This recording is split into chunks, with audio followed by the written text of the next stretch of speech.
Hey y'all, it's Anime Kim, and today I'm going to be reading the 4th episode of the Quintessential Quintuplets, and I gotta say, this episode was extremely satisfying from the comedy standpoint, I gotta say.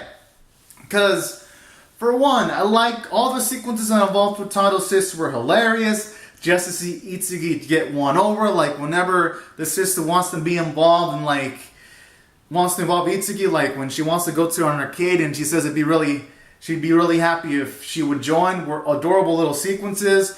Or when Yatsuba was doing things with Futato's sister, like getting food and then all that and buying stuff for her, were also sweet scenes. So I gotta say, these sequences were great. At the very least, it makes Futato's sister more involved. And it makes me want to root for the MC even more, because now that I get to know the sister, because in the previous episodes I was always rooting for Futato, but seeing the sister now and getting to know her through these episodes, getting to know her characterization is nice. And it makes me not root for not just our MC, but for his little sister too. So that was a nice element about this episode from a character standpoint. And aside from that, I like some of the doses of character development it gave for Miku. You see her become more physically comfortable with Futato, like when she was holding Futato's hand for a bit, and you can tell she was kind of enjoying it.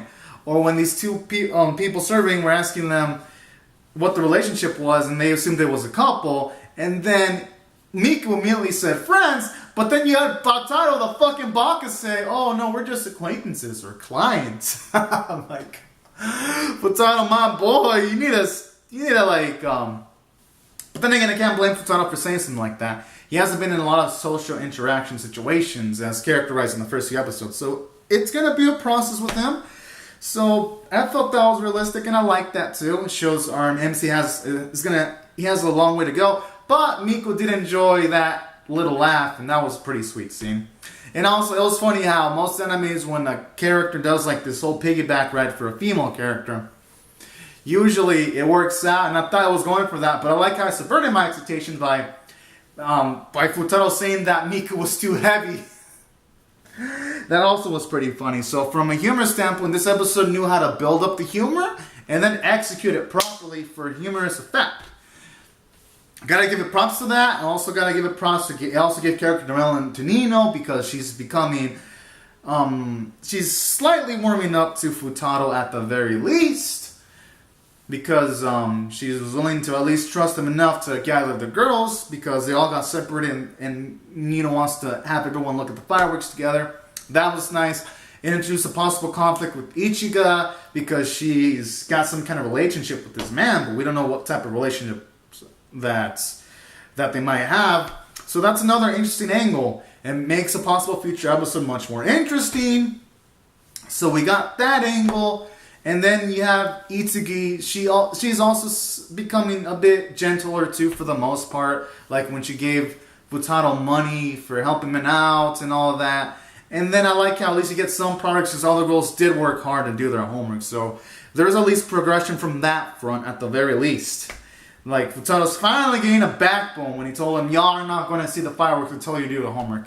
So in all in all, I do like all these character interactions, all this character development. I'd say it makes it satisfying. So from that standpoint, it did really well. From the story standpoint, it did really well. The sequences were funny, the characters became more endearing and more likable, and there's not much more you can ask for from that front.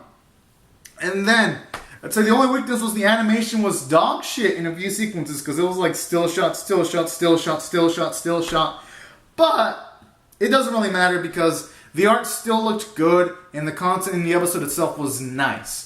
I'd say really the only instances where I extremely care about the animation is if a show was like action-based or sports-based, then it'd be an extremely big deal. But since this is like a comedy/romance type show, then I'm not going to really dock off points, just a bit though, because animation, it's always going to matter, because usually it's a good animation makes a show timeless, like Cowboy Bebop. The animation there makes it timeless, or Ashita Joe. Like, there are certain fight sequences there that are timeless because of how well it's animated. But, since this is a comedy show, the animation isn't as important, so it's only gonna, like, lower a few points for me. And art was still good, so at the very least, none of the characters looked off-model.